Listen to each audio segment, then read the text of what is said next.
Okay, tweeting that out. Good. Okay, let's go ahead and change scenes. All right.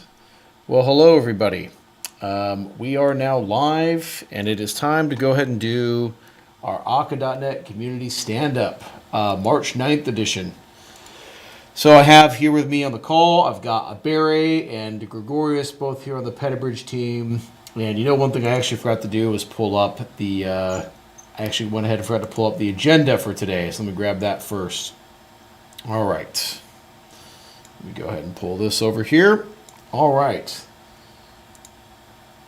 Now, how's everybody doing? Gregorius, would you mind double checking the audio and make sure that's coming through on YouTube? It looks like it's transmitting, sure. But always could use a second look. All right. Well, going from the top of our agenda today, the first thing that we're going to go ahead and review is the results from the most recent Akka.net survey. So we started doing this in February, and we've collected the ballpark of 210 responses.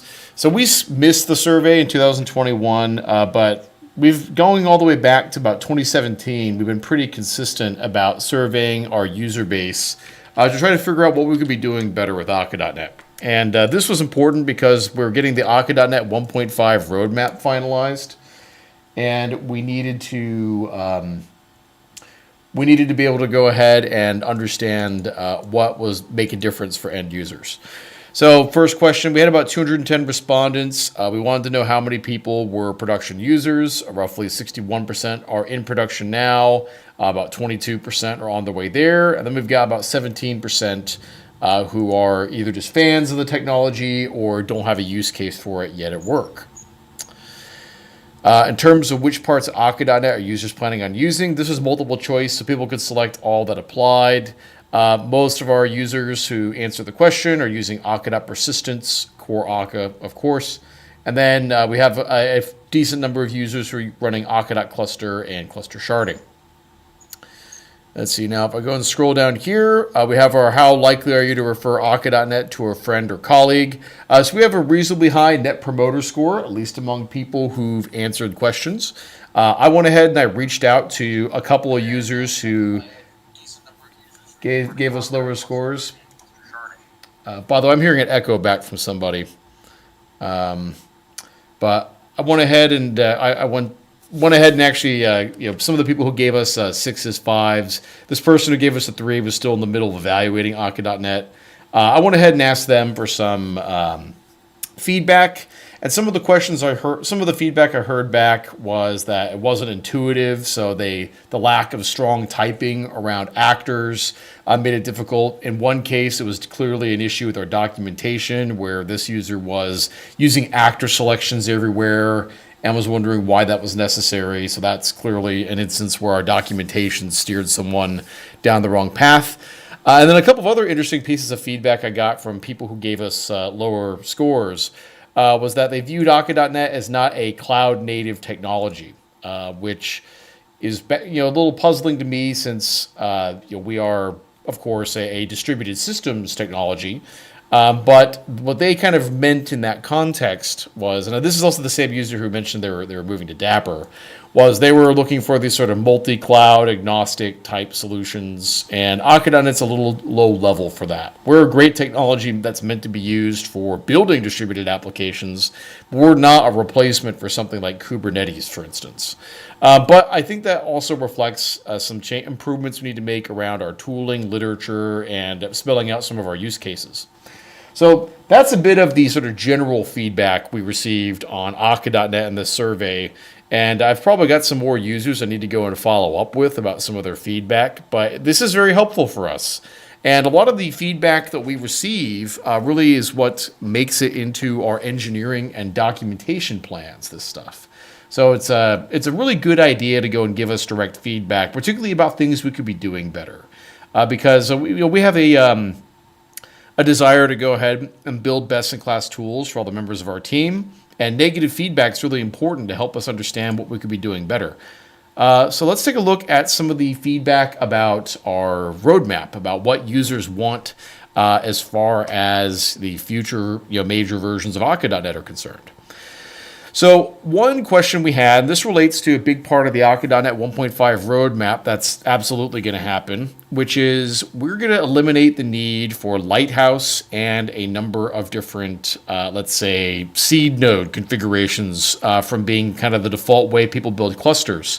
Akka management is basically a built-in way of performing service discovery. And so we already have a couple of implementations of service discovery that our customers are using. We have one that uses tags for EC2, and that should also work for Elastic Container Services probably. But then on top of that, we also have one that uses Kubernetes metadata as well. So average rating in terms of how interested people were in this feature is 7.7 out of 10. So that's a pretty good score so far. My guess is the bulk of people who aren't interested in this feature probably aren't using clustering in the first place. We're going to spend some time talking about our ideas for this in the Akka.NET 1.5 roadmap. You may have seen some of my tweets about this already. But this right here has to do with integrating Akka.NET with Microsoft.extensions. This includes Microsoft.extensions.logging, hosting, and configuration. How much will this improve your experience? 7.3 out of 10. Okay. So not as high as Akka management, but still pretty high. My guess is this number will go even higher once they see how easy it is to configure Akka.NET once we actually have all these features implemented. Dual targeting. So this is something we're going to add in Akka.NET 1.5 is we're going to ship a .NET Standard 2.0 binary. That's what we do today with Akka.NET 1.4. And we're also going to dual target .NET 6. And the goal in doing this is to be able to take advantage of some of the new APIs that have been introduced to .NET Core since .NET Standard 2.0 was released. So this includes things like system.memory. This includes some of the low-level I/O and threading primitives. And these are all things that can improve the average throughput of systems like Akka.remote pretty significantly. So a lot of interest in that. Akka.HTTP is something that we were considering. So Akka.management's built on top of a little Akka.HTTP shim that Gregorius and Ishmael Hamad, another member of our team, of our sort of contributing team, have been developing. And Gregorius was considering, as part of the Akka management timeframe, getting Akka.HTTP out of beta, which would be essentially a whole HTTP convention for being able to send a web request to a route, and that would end up being turned into a message an actor would receive in its mailbox. This had the lowest interest rating out of everything we submitted, so we've decided we're probably going to not necessarily include this in the 1.5 roadmap based on this feedback. Plus, this is also quite a bit of work. In terms of some of the other general questions that people had feedback on, if you could only choose one, what would be the most important for you? So tutorials and examples and documentation is the big winner there. Barry on our team right now is actually working on a couple of different big examples. So we have another question a little bit further down on what type of learning materials work best. Big examples is the winner there. So Barry is working on some of that right now. Initially starting with some of our Akka Streams connectors for Amazon Web Services. So I think you're working on a Kinesis example right now. The next big winner after that was improving Akka.NET's performance around sharding and remoting. That's going to be a big focal point of the 1.5 release. And then statically typed actor references, which is something we have planned for Akka.NET 2.0 all the way out in the future. And so some of the other requirements here that we're seeing as far as like other responses. So establishing a new cluster. So this is some of the things that Akka management can help with, particularly when we get health and readiness checks sorted out. Service discovery, that's Akka management as well. Akka management again, and we have a number of others. In terms of, let's say, run times that people are running on, it kind of runs the gamut. But the reason why we're not dropping .NET Standard 2.0 support is we still have a significant population of users running on .NET Framework. So we want to go ahead and keep them in the fold here. A lot of these people also happen to be, just being blunt about it, Petabridge customers. So that's why we're going to continue to support .NET Standard 2.0 for this release. However, you should start thinking about upgrading to a long-term release version of .NET Core. I would definitely consider that. When we start doing work on Akka.NET 2.0, which is where statically typed actor references are going to enter the picture, that's going to be .NET, whatever the next major like long-term release of .NET Core is. Whether it's .NET 7 or 8, kind of depends when we get started on it. That's probably what we're going to target. So I would go ahead and start trying to upgrade your runtime if I were you, because it's going to get harder and harder for us to support requirements like performance while also supporting backwards compatibility. These frameworks are over, .NET 4.61, I think, came out in 2013. So it's coming up on 10 years old here. Finally, we had some questions about training courses. I'm not going to be able to speak a huge amount about why we asked this question, but I guess you can probably infer that we're looking at building some new training courses. And it looks to me like the courses that people are most interested in aren't necessarily learning about some of the individual modules in Akka.NET and like learning how these tools work. It's more learning about how to build full-blown end-to-end applications with Akka.NET. So our design patterns course, which we still are offering via webinar right now, has been our most popular. It's like 80% of all of our course registrants take that one. But people want to learn more about event-driven architectures with Akka.NET, and they want to learn more about things like CQRS and event sourcing. So we're going to go ahead and begin working on some material to help shore this up. Now let's see. This is our show and tell. I'll go ahead and speak to that in a little bit more detail a little bit later on. But next, I want to go ahead and talk a bit about learning styles. This is where Abere's new current project fits into the picture here. So which medium works best for most Akka.NET developers?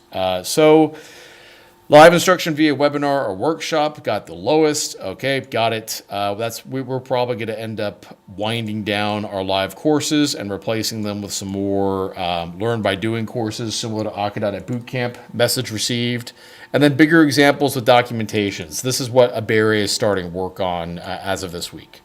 So that's it as far as the survey results go. Abere and Gregorius, do either of you have any questions or comments about this? Well, no, not really. Not really? All right. Well, this is all pretty straightforward. This is, one of the reasons why we do this is to try to figure out what we can go ahead and do to better support our user base. We obviously can't do everything just because, being resource constrained as it is. But we're going to do our best. And we got some really good feedback out of this. So thank you very much for all of your hard work there. Let's see. Gregorius, do you want to go ahead and talk us through the last couple? And I'll go ahead and check these boxes here. I guess it won't let me. All right, that's okay. Gregorius, do you want to go ahead and talk us through the 1.433 and 1.434 release notes? And I'll pull these up on my screen here. Sure. Yeah. The first one is pull request 5561. It's a fix by Abere. It basically implements a missing implementation for Akka.NET cluster that pops up that send to that letter when new subscriber settings in Hokon. So now you can actually use that, and whenever there's a published event to a topic with no subscribers, it will be actually sent to that letter, so you can actually observe what happens. The next PR is 5538, which is a fix by Brahmadu. This one is a fix for the test kit. The test kit before the fix internally doesn't await on the expect async. Internally doesn't await its delegate, so it was actually creating a test task. It was fixed now, so test should be wouldn't produce any false positives anymore. That's good. And yeah, the next one is PR 5568. That was by me. It was a fix for the channel execute configuration. We did a small boo-boo at the previous version that our configuration doesn't support the old way of configuring channel executor. That is fixed now. You wouldn't get any null reference exceptions anymore. The next PR is 5556, which is a performance improvement on Actually, it's not a performance improvement. It's a memory consumption improvement Yeah. The for if I crops. if I recall, this is actually a source of a memory leak where even in actors that had been killed, the dead actor reference would still hold on to a reference to props, and that would stop it from getting garbage collected. Yeah, yeah. And that was showing up inside the LRU cache in Akka.Remote. So that's an important fix right there, and that affects everybody. So you should definitely upgrade to this version. And then 1.434, the most recent one we did, is a bit of a smaller release than 1.433, but it's still got some good fixes in it. Why don't you cover that real quick, Gregorius? You- Uh, in 5650, there's an improvement by Andrew, which actually allows you to attach a stateful object into circuit breakers. So inside the circuit breaker, you don't have to figure out what your state is anymore. You can actually inject it directly. And And that's kind of a precursor for a bunch of performance optimizations we're going to do around Akka.Persistence. This will help avoid a bunch of like memory allocations that happen in there with like delegates and stuff right now. mhm. Yeah. All right. Sorry. Continue. And the next one is 5666, which is performance improvement. This was kind of silly and really obscure because by inverting how immutable dictionaries are merged together, it actually makes things more efficient and faster. So if you're using the ORSet dot merge, this is a great, a big improvement over the last version. Yep. And we're going to look at doing this for a bunch of the other collection data structures and distributed data, right? hmm Yeah. we're gonna look into it, see if there's any other weird stuff going on in there. All right. And mhm. the next one is 5648, which is a fix by Ishmael. It's uh, a code reorder so that we could actually continue on porting the rest of Akka.Stream, which is a good uh, initiative. And the last one is 5684, which is an improvement for pipe tube, which allows you to tell it to use configure await or not. This was internally used for telemetry because you have to actually preserve async context switching flow. But if you have any edge cases where you actually need this, you can actually use it now. Yep. And do you have anything to say or? No, I was just gonna say this solved the problem with Phobos 1.4, where basically we were losing traces when people would kick off an async operation that was piped inside an actor, and but we had to basically you have to set configure await is true in order for the async local to flow properly inside that system. So that's why we needed to do. It's obscure, but that's why we needed to do it. Okay. Any other major anything else to report about the previous updates, Gregorius? Well, a large number of PRs are actually came in from Iberia, which is the documentation fixes, which is really good. Yeah, let's have him share that real quick. Barry, I'm going to go ahead and put you up on the screen here if you want to go ahead and talk a bit about the documentation improvements you've been working on. Okay, thank you, Aaron. So, one of I think we had three objectives. One of the three reasons we needed to improve the documentation. The number one happens to be that we needed to reduce the learning curve for new users. So that I think one of the feedback we had was the documentation not being straightforward. So we wanted to reduce the learning curve by improving the documentation for new users, and as well also make the updated documentation and API changes to be available to both existing and new users. So and in addition to that, along the way while we were doing the documentation improvement, there are some broken links. So the PR 5542 was to checkmate that. So in case where we update or we arrange the documentation and there's a broken link, the build system will fail, therefore alerting us that okay, we need to correct that. I think that's all. Number one, reduce the learning curve, then make sure that the updated APIs and new features are made available so that users can actually see them and access them.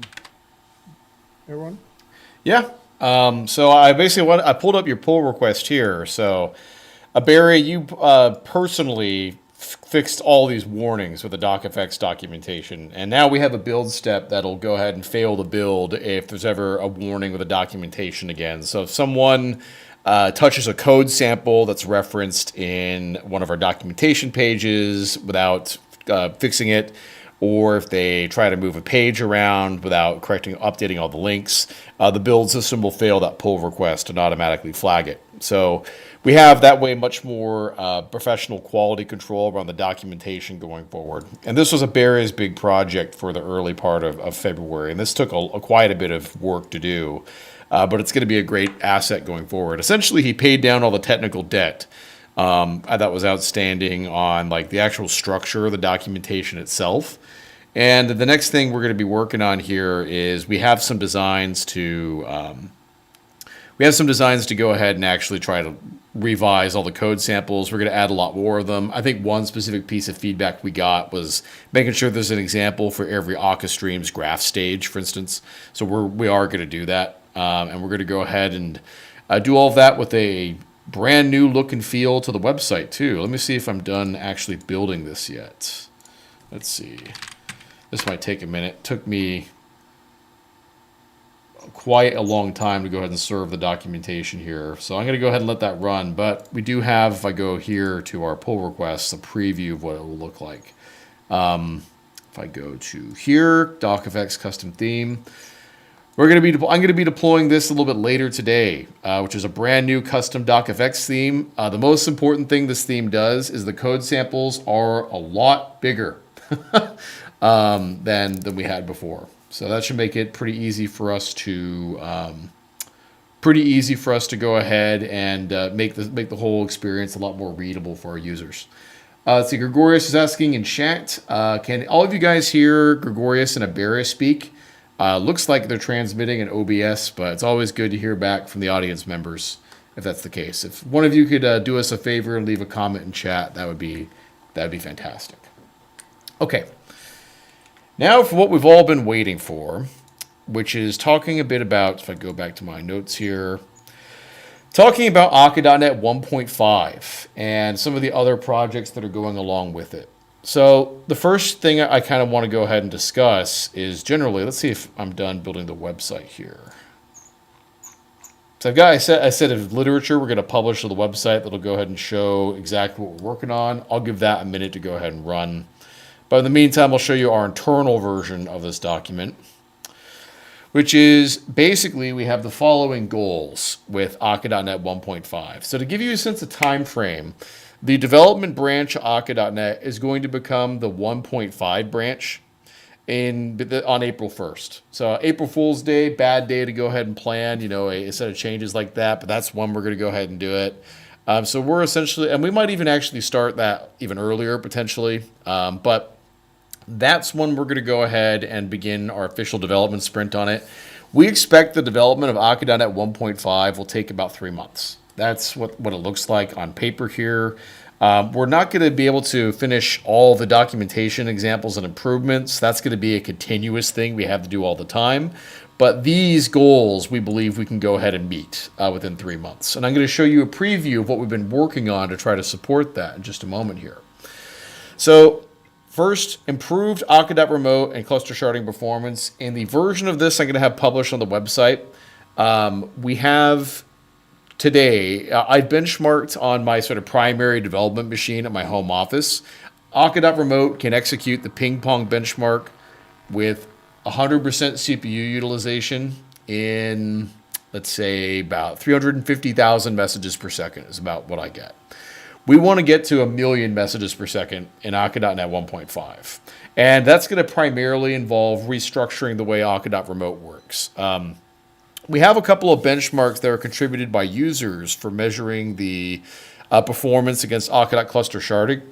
And the most illustrative one is one where this user was able to run a load test over an HTTP API that talked to a shard region that was spread out across 3 nodes.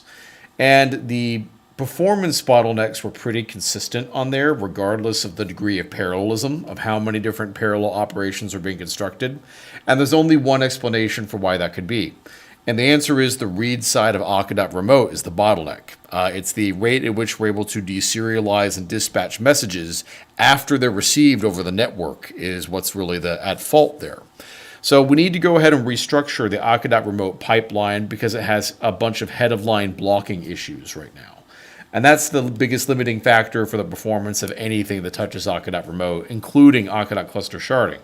That being said, we do have one set of major changes to Akka.cluster sharding that are already staged. We could, in theory, release these as part of Akka.net 1.434. We're considering moving it to Akka.net 1.5, and these are going to greatly improve the performance around things like remember entities and let's say the tolerance with which Akka.cluster sharding recovers its data from Akka.persistence. So I'm not going to get into the details on that exact feature there, but it's already implemented. It's a giant pull request. It took me 10 hours to review it, and that's just about ready to go. Improving the default serialization options. We have not settled on what we're going to do. For a long time, we've discussed making Hyperion the default serialization option for Akka.net. That might still be the case, but we want to keep ourselves open to some alternatives here. And the biggest reason for it is that Newtonsoft.json is basically abandonware at this point. It does still get some maintenance patches, but James Newton King is primarily working on projects for Microsoft now, like gRPC, for instance. So we're probably going to look at some better options for improving performance there. There's a number of other reasons why we might want to do it too, namely trying to improve, let's say, the level of, just generally speaking, like efficiency that Akka.net has. But in order for us to change these default serialization options, we of course still need to have, preserved in perpetuity our old Newtonsoft.json and Hyperion serializers because users have data stored in Akka.persistence with them. And we're always going to make sure that that data can be accessed and can be used. We're never going to put a user in a situation where they're going to need to, run an ETL or something like that. That's not really acceptable from our point of view. The whole experience of being able to read data needs to be streamlined, and we will make sure that's done. Next, we're going to make sure that the Akka.cluster formation experience is streamlined. Seed nodes are simple, but they're not simple enough. They introduce complexity in the form of people's infrastructure. Lighthouse was a hack I threw together in 2014 when I was building the very first Akka.remote application. And it's been used by thousands of developers since. We basically want to gradually sort of sunset that practice and drive users towards Akka management instead. That way they can go ahead and use service discovery and other more modern tools for being able to go ahead and form their clusters using the metadata of their cloud environments. This will help make Akka.net overall much more cloud native than it is today. Let me just see if I'm done building the documentation here. Sorry, this computer, it was built in 2012, and it is having a whale of a time previewing all this documentation in DocFX here. So I'm going to go ahead and let it keep going. But basically, there's a couple of things on there I want to be able to show people during the stand-up. Leveraging .NET 6 primitives for improved performance. This is going to be in a few different key areas. One is going to be in the serialization area of Akka.net, which is a critical performance point for both Akka.remote and Akka.persistence. We're going to go ahead and adopt system.memory API overloads everywhere. So that means using things like read-only span, read-only memory, etc. The idea is there to reduce allocations and improve throughput there. There's a couple of threading primitives that have been introduced in later versions of .NET Core that are going to help improve the throughput of the dispatching system for all actors. And then on top of that, there's a lot of low-level improvements in a lot of APIs for doing things like socket I/O, for instance. We're going to try to take advantage of all of that in order to improve the general throughput of Akka.net. Make CQRS a priority in Akka.persistence. This is our biggest architectural goal for Akka.net 1.5. The idea behind this is that we have these amazing capabilities in Akka.Persistence and Akka.Persistence Query, and they are hardly used by developers primarily as a result of lack of documentation and the other issue I would argue is lack of performance. Tags in particular are a very weak area of Akka.Persistence right now because they basically require table scans. Tags are just a text-delimited array of events that exist in Akka.Persistence today. In order for us to be able to, and basically what tags are for, by the way, is like a secondary index on the events you persist in Akka.Persistence. They allow you to go ahead and easily gather up data.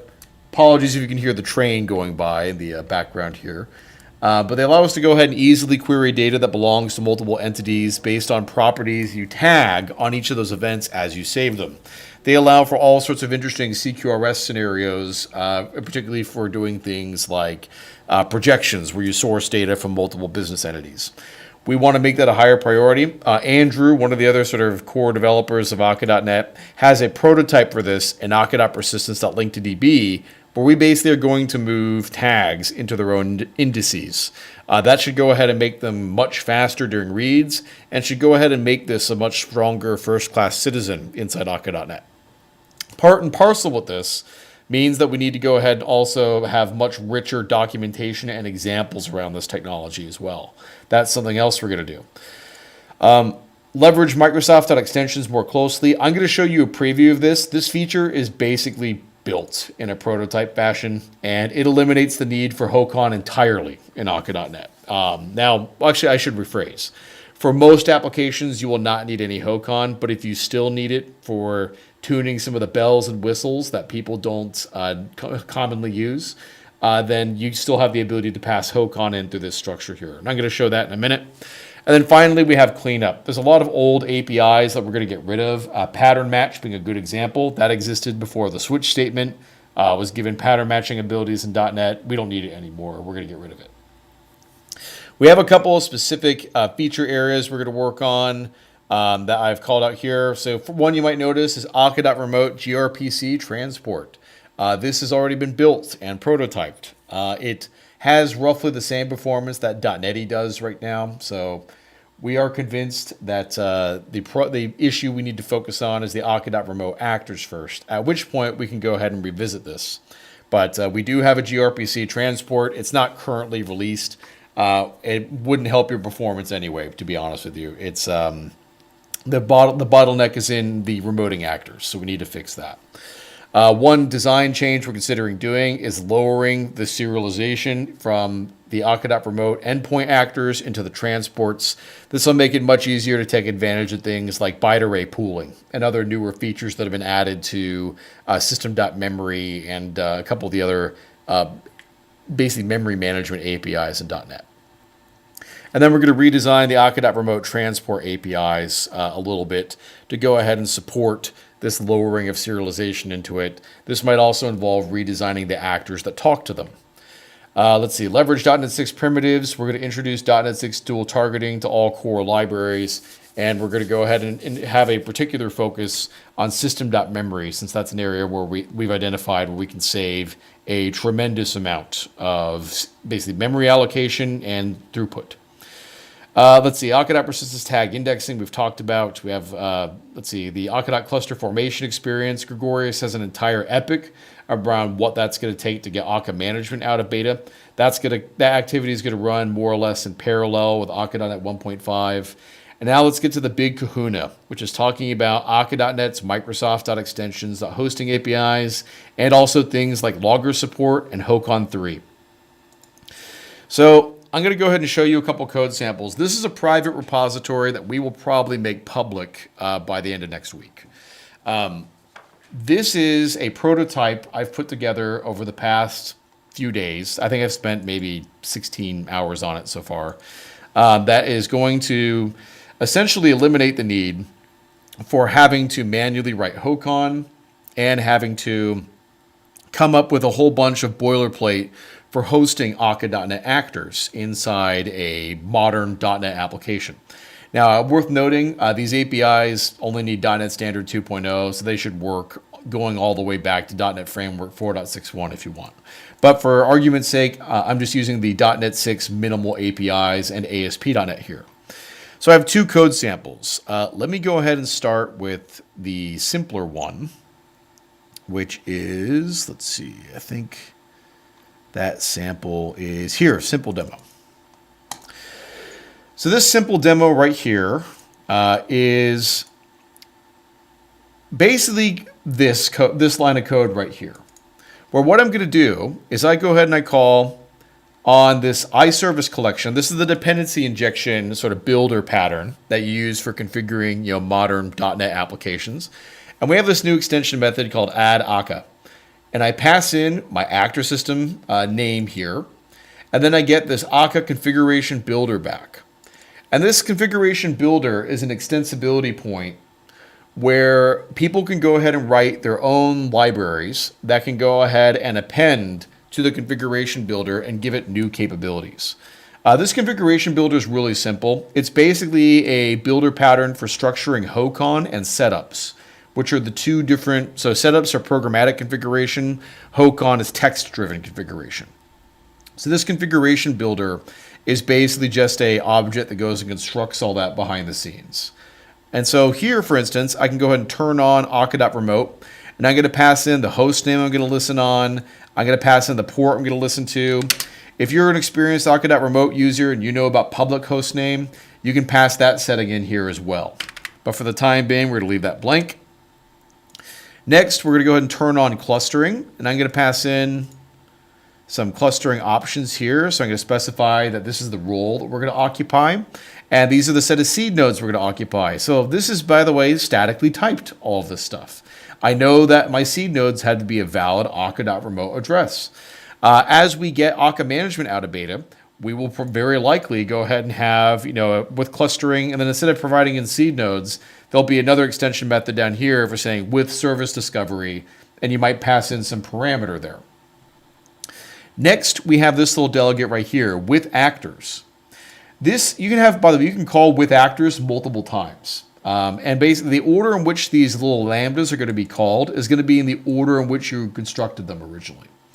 So this is going to pass in a reference to your actor system, and it's going to pass in a reference to a brand new Akka.NET 1.5 feature, the actor registry right here. And so what I'm going to do is call my normal, actor system to actor of method here. I'm going to instantiate an actor, and then I'm going to go ahead and register this actor in the actor registry right here. And then I'm going to go ahead and call build. What's going to happen behind the scenes? This is all going to be open source. You'll be able to see this with your own eyes soon enough. But what's going to happen behind the scenes is we have an I-hosted service that's going to go ahead and grab the configuration builder that was constructed by the all the different little extension methods you called on it. And it's going to go ahead and run all of the Akka.NET best practices for lifecycle management for you. So at this rate, by the time the Akka configuration builder is here, the actor system has already been started. So if there was a problem with configuration, a crash would have already happened by now. But when I call start async, this is going to go ahead and initialize all of your actors. So your actors, if they need to go ahead and await something when you're starting them up, this API will support that. And I'll go ahead and show you an example of where you might want to do that in just a moment. But we're going to go ahead and start all the actors, and we're going to get a reference to the actor system. And then we're going to go ahead and basically say, in the event the actor system is terminated, go ahead and make sure we shut the application down. That way you can't have a zombie process where ASP.NET is still running, but the actor system it depends on isn't. This basically guarantees mutually assured destruction for both of those. That's a pretty standard best practice.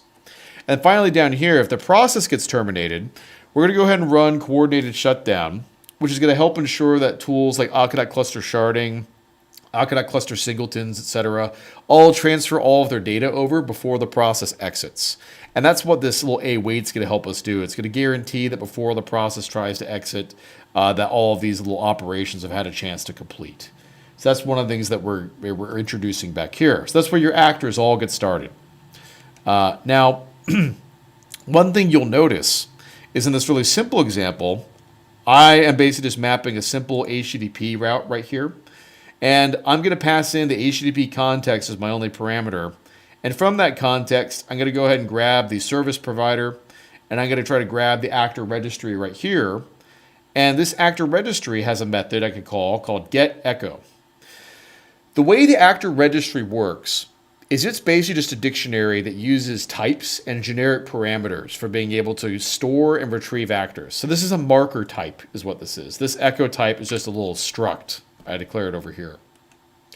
And so this is designed to go ahead and make sure that if you want to refer to a specific actor inside your system, that you want to use inside ASP.NET, inside gRPC, inside RabbitMQ or SignalR or whatever the other tool might be, all you have to do is have this actor registry pass through your constructor, and then you can go ahead and retrieve the actor that basically matches this key right here.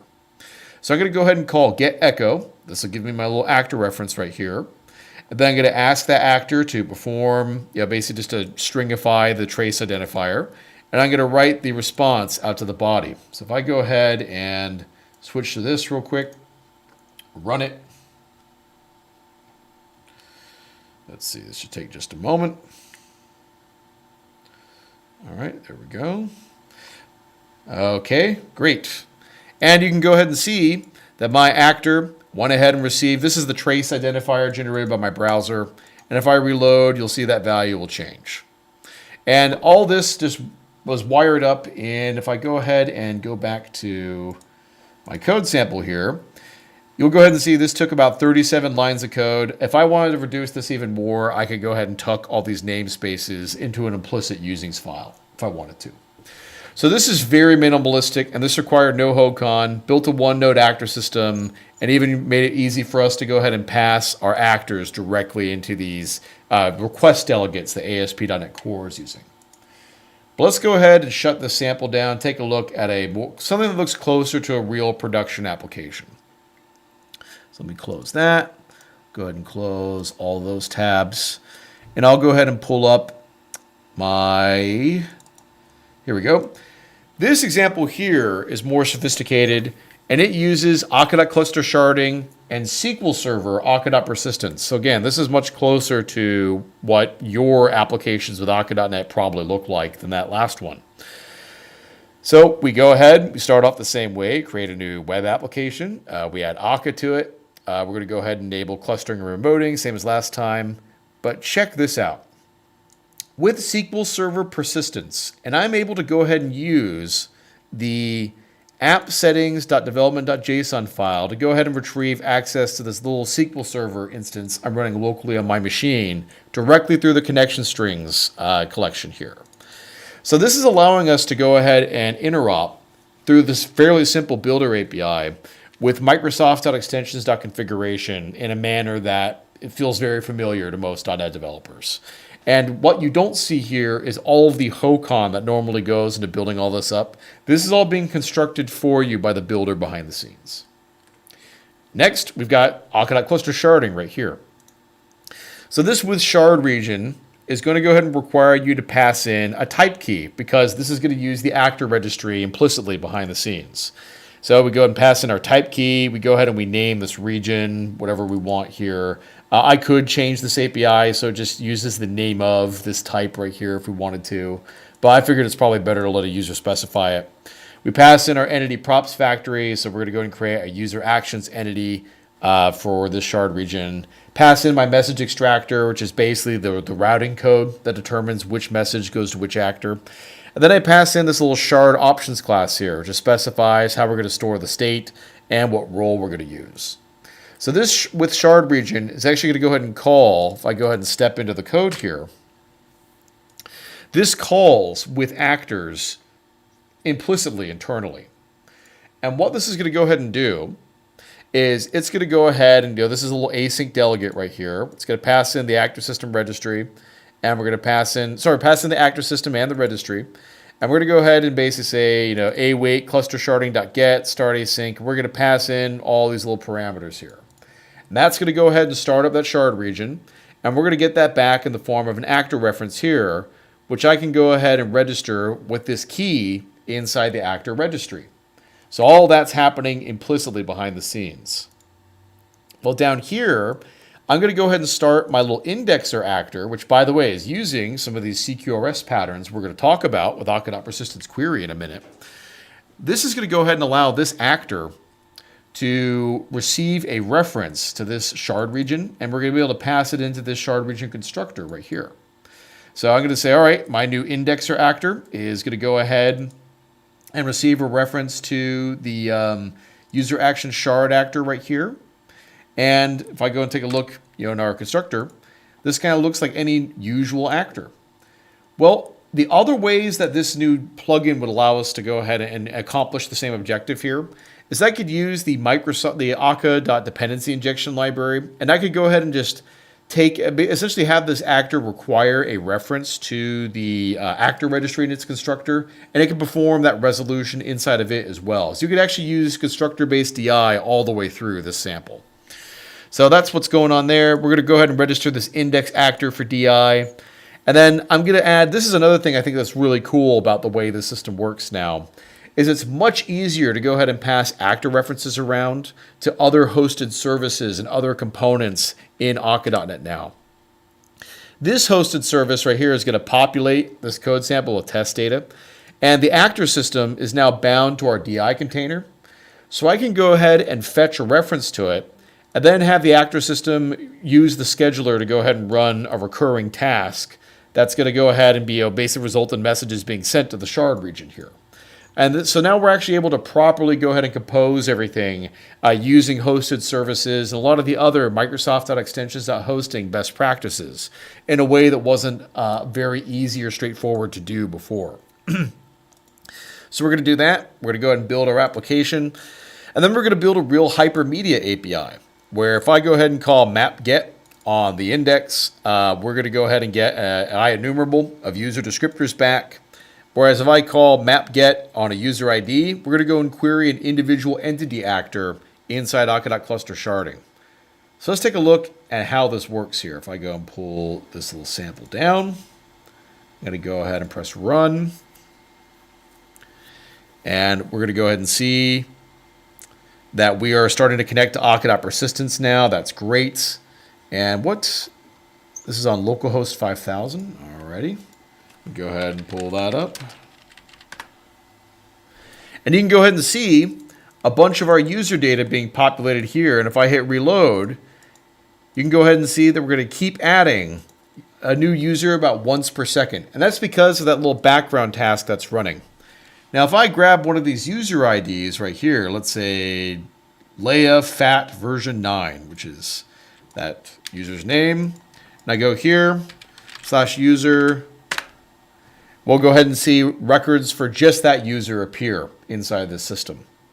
So all of that code configuring that entire application took about 50 lines of code. And then most of what we needed to focus on was the design of our actors. So I've got my persistent actor here, which is going to go ahead and basically take commands, convert them into events, persist them, send an acknowledgement back, etc. And then our indexer actor, which is going to go ahead and use Akka.persistence query to basically receive a constant stream of all the new events that are being written to SQL Server inside the event journal. And for the events that are a user-created event, which is in this case all of them, we're going to go ahead and use them to go ahead and update our user descriptors down here. Actually, we're going to use them to go ahead and query the actual region, the actor itself, to get a user descriptor back, and then we're going to go and cache that inside a little dictionary here. So that's an example of what's possible through some of these new Akka.Hosting is the name of these APIs that we're building. So it's going to make it much simpler to go ahead and build an Akka.NET application the right way with less configuration management, fewer mistakes around things like Akka.NET Lifecycle Management. And generally speaking, you're going to be using the right HOCON out of the box without even knowing it in most of these cases. So let me go ahead and just double check and see. It looks like DocFX is finally up and running. That took only, looks like about 256 seconds to do that. And let me go ahead and pull that up real fast, because this is going to have a call to action for all of our contributors. So this is what our new Akka.NET website is going to look like. And if I go ahead and click through here, coming soon to Akka.NET 1.5, We've outlined. Man, I need to make this pink color needs to be redesigned, I think. But one of the things we're going to need to go ahead and do is talk a bit about if you want to contribute to the Akka.net 1.5 experience, how can you go and do it? Well, we have all of our goals outlined here. We talk a bit about how to contribute and what some of the guidelines are. So we have written guidelines that basically explain what our normal contributions to Akka.net look like, and they kind of go into some detail on things like how to preserve binary compatibility, etc. Breaking binary compatibility changes are allowed so long as they are cost justified. So, and by the way, cost justification means being able to explain both the benefits and the trade-offs and being able to make a compelling argument for why the benefits exceed the trade-offs. Wire compatibility is also something that we have the ability to change, but you have to offer users a viable upgrade path. Just like I mentioned earlier on Akka.persistence, no ETLs. You have to find a way to make it so users can migrate to support these new changes without having to manually, port code between databases. And lastly, bigger bets are encouraged. If you want to go import some new feature from the JVM to Akka.net, now is a perfect time to go ahead and do that. But again, you need to be able to offer sound arguments for why we should take those bets, and that means being realistic about trade-offs. Don't submit a pull request without being prepared to answer that question. We're probably just going to close it. I always try to go ahead and make sure we, give good feedback and we work hard with our contributors to make sure things are merged in. But it's always a good idea to go and socialize ideas, talk about these big bets, and propose ways in which we can get these incorporated into the code base. So if you're looking for an opportunity to contribute to Akka.net, I've highlighted a couple of good areas for contribution here. The first is .NET 6 dual targeting. Once we introduce that, there's going to be a lot of little APIs that can be improved as a result of incorporating some of these new primitives into the system. So that's one big area. Next is performance optimization. There's going to be a lot of opportunities to make things like Akka.io, Akka Remote, Akka Persistence, Cluster Sharding, DData faster. Those are all areas where you can go ahead and squeeze out reduce the number of allocations, or maybe, let's say, tighten up the loops, or prevent unnecessary, let's say, link queries, that type of thing. There's a lot of improvements that can be made. I'm probably going to need to write a performance optimization guide to help give developers some ideas on how to measure these, but this is a great area for contribution. Akka.Hosting. So like I mentioned, a little demo app that I just showed you, we're going to go ahead and make those public. I'm going to talk a bit, in effect, down here. I kind of get into the designs of this a little bit. But one of the things that we really are going to need some help with is some feedback on how these APIs actually perform out in the wild for our end users. So we're going to make the Akka.Hosting APIs available for Akka.net 1.4. There's no reason not to. And we would really appreciate any feedback we can get on, hey, this would be an easier way for me to go and work with cluster sharding, or this would be an easier way for me to work with Akka Remote, or here's a feature I really need in order to configure serialization properly. We try to design this stuff to be as generic as possible and cover those 20% of use cases 80% of people need to the extent we can. We're not going to necessarily say yes to every idea, but we're certainly not going to say no to all of them either. So we definitely need some feedback from users on how to make the hosting stuff as nice as possible. API cleanup, these are really easy pull requests here. This is just deleting stuff no one's using. There's a lot of opportunities for that, especially in things like the Akka.util namespace. And then finally, new ideas and possibilities. A good example of this, there's a Akka. In the original Scala Akka project, there's a construct for being able to essentially, instead of having an at least once delivery actor, they have something that's closer to like a Kafka partition, where you pull messages using an offset for reliable delivery instead. That would be something really cool we'd love to see ported to Akka.net. That's an example of a good new idea or a possibility. So that's what's going on with some of the major changes happening inside Akka.net. One last thing I should mention about the roadmap is the async test kit that Gregorius is working on. Gregorius, do you want to talk about that and why we're working on that right now? Sure. Yeah, go ahead. So right now we're updating Akka the test kit to actually use async await from the ground up. That means that while currently we have async over sync, everything will be sync over async after this change. And all of the groundwork work is actually done. We just need to polish up the code just a little bit, but we're still validating that the port is actually correct. This feature will be released soon-ish, but we're predicting that it will be released in 1.5. Yep. So that should be a big improvement as well. The test kit internals are very old. They can trace their roots back all the way to 2014, 13. So we're in the process now of like making all that stuff internally. It's using asynchronous data structures. Everything's all A-weighted, and that should go ahead and make the testing experience a lot smoother for a lot of users, and should also be a lot easier on the testing system as well. Less race conditions and timeouts and that type of stuff. So that's what we have planned for this week's community stand-up. We really appreciate everyone who attended. One thing I would like to go and point out, if I may, I'm going to go to the discussions area of Akka.net real fast. One thing that we are looking for is more people to go ahead and submit Akka.net community stand-up show and tell stories.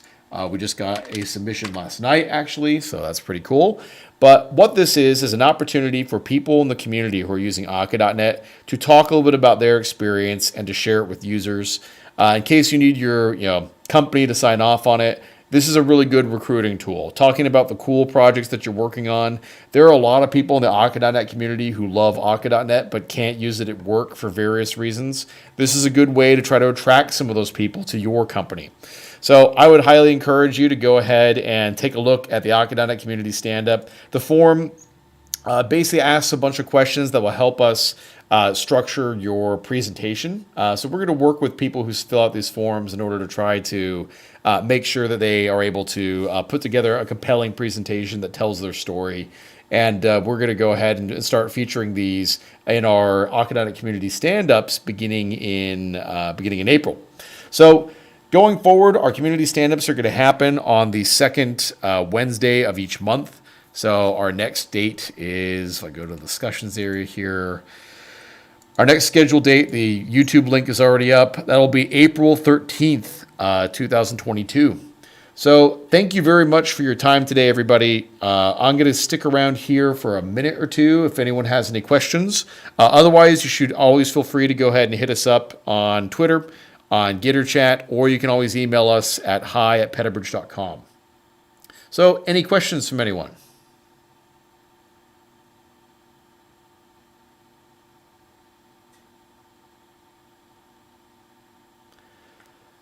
Give that a minute there with the latency delay. All right, well, it doesn't look like it, so I will go ahead and have us adjourn for the day here. If there are any questions that show up in the YouTube chat, you can leave them in the comments, and I'll make sure we go back and answer them. But otherwise, thanks a lot for your participation today. We really appreciate it, and we're looking forward to building lots of cool stuff together in 2022. So we'll go ahead and adjourn for now, but otherwise, I will see you all on GitterChat and on Twitter and on the Akka.net project itself. Thank you very much for your time.